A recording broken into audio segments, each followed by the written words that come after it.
momento de devoción con Dios, para encorajar, inspirar y bendicionar.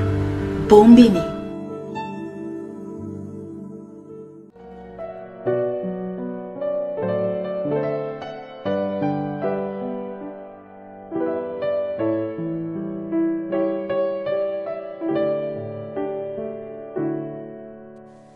De Bijbelteksten vandaag kunnen we vinden in het boek 1 Korintiërs hoofdstuk 6 vers 14. Zoals God de Heere Jezus Christus weer levend heeft gemaakt, heeft Hij ook de kracht om ons weer levend te maken.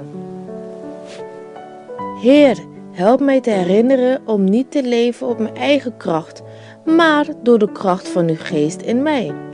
Vergeef mij voor de keren dat ik het vergeten ben om dat te doen. Stel mij in staat om te groeien in de dingen van uw koninkrijk, zodat ik geheel kan worden, goed kan functioneren en bij kan dragen om een productieve kind van u te worden, dat naar voren beweegt in uw doel voor mijn leven.